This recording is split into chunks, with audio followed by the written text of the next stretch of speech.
और हम लोग बोले थे इनइक्वलिटी बेस्ड क्वेश्चन में हमको मदद लेना होता है पी ऑफ के का। पी ऑफ के के मदद से हमको ये वाला स्टेटमेंट को प्रूफ करना है। तो हमने अपनी मंजिल की शुरुआत की थी यहाँ से और फाइनली हम पहुँच गए। तो चलिए अब देखते हैं क्लास 11th एनसीईआरटी में जो हमारा chapter number 4 principal of mathematical induction है उसके एग्जाम्पल नंबर 5 को। एग्जाम्पल नंबर 5 में क्या कह रहा है, प्रूव दैट, प्रूफ हम लोग को करना है 1 + x⁴n greater than equal to 1 + nx है। ये स्टेटमेंट, गिवन स्टेटमेंट को हमें प्रूफ करना है जहाँ पे मेरा n for all natural number n के लिए, for all natural number n के लिए ये स्टेटमेंट को प्रूफ करना है जहाँ पे x का वैल्यू जो वेरी कर रहा है -1 ग्रेटर देन -1, x के वैल्यू ग्रेटर देन -1 दे रखे। तो ये हमें प्रूफ करना है। इनइक्वलिटी बेस्ड क्वेश्चन है इसमें, तो इसको देख लेते हैं। सबसे पहले तो जो लिखा है हमारा स्टेटमेंट, उस स्टेटमेंट को हम लोग लिखते हैं। हमारा सबसे पहला कर्तव्य तो यही रहता है। क्या लिखा हुआ है, 1 + x⁴n greater than equal to 1 + nx। Okay, जहां पे मेरा n नेचुरल नंबर को बिलोंग कर रहा है और x जो है ग्रेटर देन -1 दे रखा है, ये क्वेश्चन से दे रखा है। और अब हम इसको प्रूफ करने जा रहे हैं। तो हमारा सबसे पहला स्टेप, जिसको कि बेस स्टेप कहते थे, स्टेप नंबर 1 क्या रहता था हमारा, स्टेप 1 में हम लोग प्रूफ करते थे क्या ये जो स्टेटमेंट है वो n = 1 के लिए सही है क्या। n = 1 तो प्रूफ पहले करते थे हम लोग, लिख लेते हैं to prove p of 1 is true. p of 1 सही है कि नहीं इसके लिए, p of 1 such that 1 + x⁴ n के प्लेस पे 1 greater than equal to 1 + n के प्लेस पे अगेन 1 रहेगा इंटू x। इसको सॉल्व कर देंगे फर्दर, तो 1 + x greater than equal to 1 + x, जो कि मेरा सही है, that is true, that is true. ये बोल रहा है ये स्टेटमेंट जो है ग्रेटर देन या फिर इक्वल टू होगा, इक्वल टू तो है ना, तो ये वाला स्टेटमेंट तो मेरा प्रूव हो गया, सही हो गया। और स्टेप नंबर 2 जो हमारा इंडक्टिव स्टेप जिसको बोलते हैं, स्टेप नंबर 2 में हम लोग मानते थे, एज्यूम करते थे कि जो n = k के लिए ये स्टेटमेंट सही है, n = k के लिए। तो यहाँ पे लिख लेते हैं assume that p of k is true. यहाँ पे n का वैल्यू मैंने k रखा है जो कि मेरा नेचुरल नंबर से ही बिलोंग करेगा। ओके, तो p of k, ये स्टेप्स तो सारे क्वेश्चन में कॉमन है, तो आप खुद से भी करना है। p of k such that 1 + x⁴ n के प्लेस पे k greater than equal to 1 + kx, यहाँ तक सही है। अब हमारा जो लास्ट स्टेप रहता है, लास्ट स्टेप, क्या ये दिया गया स्टेटमेंट n = k + 1 के लिए सही है क्या। क्या प्रूव करना होता है हमको, क्या प्रूव करना है, to prove p of k + 1 is true. k + 1, p of k + 1 इस स्टेटमेंट के लिए सही है क्या, ये वाला प्रूफ करना है हम लोग को। और हम लोग बोले थे इनइक्वलिटी बेस्ड क्वेश्चन में हमको मदद लेना होता है p of k का। p of k के मदद से हमको ये वाला स्टेटमेंट को प्रूफ करना है। तो लिखते हैं p of k + 1 such that, n के प्लेस पे फटाफट से पुट कर देंगे 1 + x⁴ k + 1 greater than and equal to 1 + n के प्लेस पे k + 1 पुट करेंगे k + 1 इंटू x, ये वाला हो गया। जहाँ पे मेरा k + 1 भी क्या है, k + 1 भी मेरा एक नेचुरल नंबर ही है। और एक बात मैंने बताया हुआ है आपको कि जब भी हम k मानते हैं ना p of k, तो वहाँ पर k का वैल्यू ना हमेशा ग्रेटर देन इक्वल टू 2 रहता है। मैंने पहले ही अपने इंट्रोडक्शन वीडियो में भी बताया हुआ है। ऐसा इसलिए क्योंकि p of 1 के लिए तो मैंने पहले ही प्रूफ कर दिया है, p of 1 के लिए पहले ही प्रूफ कर दिया है। अगेन जो आप प्रूफ करेंगे, और n मेरा क्या होता है, नेचुरल नंबर ना, n, और k मेरा क्या है, नेचुरल नंबर, तो 1 के लिए तो प्रूफ हो गया, 1 बचा क्या, 2 3 4 5 6, तो 2 से हम लोग मानते हैं k के वैल्यू को 2 होगा या फिर 2 से बड़े हो। ये वाला टर्म ना बहुत इंपॉर्टेंट है, इसको ये अंडरस्टूड रहता है, इसलिए लिखते नहीं है, बार बार ध्यान रखना। तो p of k + 1 हमें प्रूफ करना है, LHS पार्ट से RHS प्रूफ करना है हम लोग को, ठीक है। तो इनइक्वलिटी वाले सम में हम पहले उठाते हैं p of k को। तो p of k में क्या दे रखा है, वी नो करके लिखते हैं, वी नो के डैट क्या जानते हैं कि 1 plus X to the power K greater than and equal to 1 plus K X है। ये स्टेटमेंट सही है, हमने माना हुआ है, एज्यूम किया हुआ है। अब ऐसा करते हैं, दोनों साइड 1 प्लस एक्स से मल्टीप्लाई करते हैं। Multiply both side by 1 plus x. ऐसा क्यों कर रहे हैं अभी पता चल जाएगा। 1 प्लस एक्स को मल्टीप्लाई करेंगे 1 प्लस एक्स से, इसके पावर में के है, इस चीज़ को मल्टीप्लाई करेंगे 1 प्लस एक्स से और इसके पावर में 1 है, तो ये दोनों बेस सेम रहता है, पावर जुड़ जाता है। बेस सेम रहता है तो पावर ऐड हो जाता है, तो ये मेरा k प्लस 1 बन जाएगा। Greater than equal to 1 plus X into 1 plus K X रहता है, 1 प्लस के एक्स। ओके, चलिए हमें प्रूफ क्या करना है गाइस, उसको ध्यान में रखना है। हमको प्रूफ करना है ये वाला स्टेटमेंट, ये वाला टर्म्स को, इस वाले टर्म के को हमें प्रूफ करना है, इसको ध्यान में रखना है। इस वाले टर्म को प्रूफ करना है जी। अभी इसको फर्दर सॉल्व करने जा रहे हैं हम।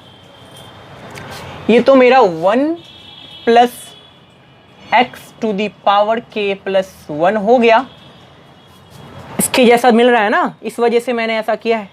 और ये greater than and equal to, इसको मल्टीप्लाई कर देते हैं। 1 plus X, 1 into 1, 1 into X, then K X square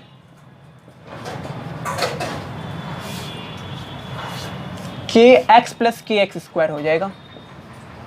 चलिए इसको फर्दर सॉल्व करते हैं हम लोग आगे।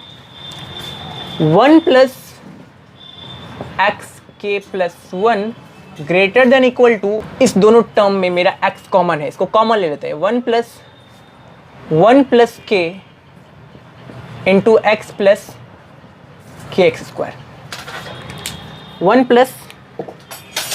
प्लस के into x plus K X square. इस वाले टर्म को ध्यान से देखिए, मैच कर रहा है, मैच कर रहा है, ठीक है, हम लोग सही चल रहे हैं। अब फर्दर ध्यान से देखिए, ये वाला टर्म एक्स्ट्रा है। यहाँ पे एक्स स्क्वायर का वैल्यू अगर फाइंड आउट करने का कोशिश करें कि क्या हो सकता है, तो हम लोग को मालूम है एक्स के जो वैल्यूज़ हैं वो -1 से बड़े होंगे। -1 से बड़ा इट मीन कि 0, 1, 2, 3, 4 ना। तो अगर 1, 2, 3, 4 रखते हैं तो ये हमेशा 0 से तो बड़ा होगा। और अगर आप 0 रखते हो तो ये इक्वल टू भी हो जाएगा। और -1 से बड़े इट मीन कि -0.1 भी तो हो सकता है, -0.1, -0.2 भी तो हो सकता है। तो इसका अगर आप पावर करोगे, स्क्वायर करोगे, तो ये माइनस वाला टर्म तो पॉजिटिव टर्म बन जाएगा। और पॉजिटिव वैल्यू तो 0 से बड़े ही होते हैं, ठीक है। तो एक्स स्क्वायर हमेशा यहाँ पर 0 से ग्रेटर देन इक्वल टू 0 होगा, ठीक है। तो ये ध्यान रखना है हियर। और साथ ही साथ के तो मेरा नेचुरल नंबर से बिलोंग कर रहा है, तो जब के का वैल्यू के तो मेरा नेचुरल नंबर है, जब एक्स स्क्वायर का वैल्यू 0 से बड़ा होगा, जब एक्स स्क्वायर का वैल्यू 0 से बड़ा होगा तो ये पूरा स्टेटमेंट मेरा 0 से बड़ा होगा। ये पूरा का पूरा टर्म जब मेरा एक्स स्क्वायर का वैल्यू ग्रेटर देन 0 होगा, देन उस केस में ये टर्म मेरा 0 से बड़ा होगा। और जब एक्स स्क्वायर मेरा 0 होगा तब ये मेरा इक्वल टू हो जाएगा। तो ये वाला टर्म हमको पता चल गया कि के एक्स स्क्वायर जो है वो ग्रेटर देन इक्वल टू 0 है। अभी देखिए इसको मैं इक्वेशन नंबर 1 मान रहा हूँ, ओके। अब नाउ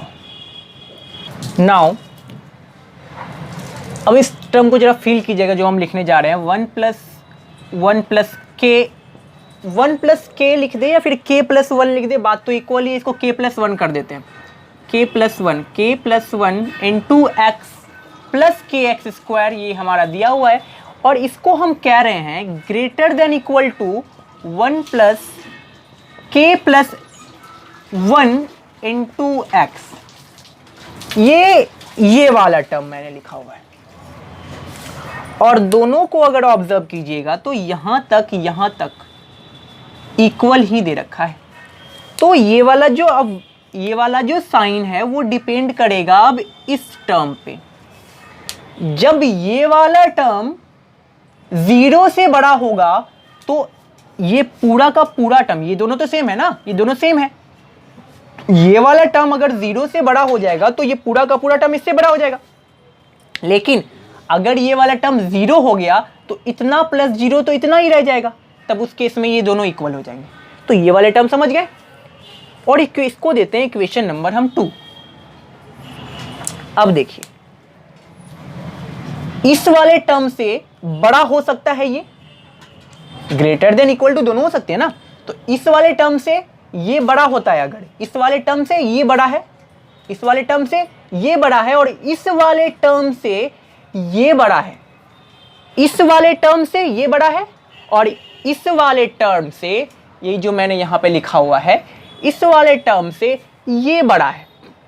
यानी कि सबसे बड़ा मेरा ये है, और ये वाला टर्म इसके इक्वल भी तो हो सकता है। तो अगर ये वाला टर्म इसके इक्वल है और ये वाला टर्म इसके इक्वल है, इट मीन कि ये वाला टर्म, ये वाला टर्म और ये वाला टर्म इक्वल भी तो हो सकता है। तो फ्रॉम इक्वेशन एंड को देखिए, फ्रॉम इक्वेशन 1 एंड 2 फिल कीजिएगा हम क्या लिख रहे हैं कि ये वाला टर्म से बड़ा है ये और ये वाला टर्म से बड़ा है ये, तो सबसे छोटा ये, सबसे बड़ा ये। अब जब जो सबसे छोटा है वो सबसे बड़ा से तो छोटा होगा ही, जो सबसे छोटा है वो सबसे बड़े से तो छोटा होगा ही ना गाइस। तो 1 प्लस एक्स इंटू के प्लस 1, 1 प्लस एक्स इंटू के प्लस 1 वो बड़ा तो होगा ही किससे, 1 plus K plus 1 into x से। साथ ही साथ और ये वाला टर्म कभी इसके इक्वल भी हो सकता है जब मेरा एक्स स्क्वायर का वैल्यू 0 हो जाएगा। तो ये अगर इसके इक्वल हो गया और ये वाला भी तो इसके इक्वल हो सकता है ना, ये वाला भी तो इसके इक्वल हो सकता है, देन इस केस में यहाँ पर ग्रेटर देन इक्वल टू दोनों ही हो सकते हैं। तो देखिए हम चले थे कहाँ से, हमने अपनी मंजिल की शुरुआत की थी यहाँ से, और फाइनली हम पहुँच गए इस टर्म तक, इस टर्म तक जो कि हमें प्रूफ करना था। इस वाले टर्म को जरा सा एक बार अगर नहीं समझ आया तो एक बार वीडियो को रिपीट एक बार ज़रूर करना है, बहुत शानदार कॉन्सेप्ट है और अच्छा आसान है, समझ जाइएगा। इस वाले टर्म को हमें प्रूफ करना था और हमने प्रूफ भी तो कर दिया ना, इसी वाले टर्म को प्रूफ करना था और हमने प्रूफ भी कर दिया। अब देखिए, अब हम यहाँ पर कुछ लिख रहे हैं, सो क्योंकि सब्जेक्टिव है ना तो ये लिखना पड़ जाता है। सो P of K plus 1 is true, ये तो मैंने प्रूव कर दिया। और यहाँ पे ये भी लिखना बनता है, hence by PMI principle of mathematical induction given statement जो मेरा P ऑफ n है is true for all natural number, for all natural number. Okay, तो यही हमें प्रूफ करना था और हमने प्रूफ कर दिया कि ये जो दिया गया स्टेटमेंट है वो इससे ग्रेटर देन और इक्वल टू है।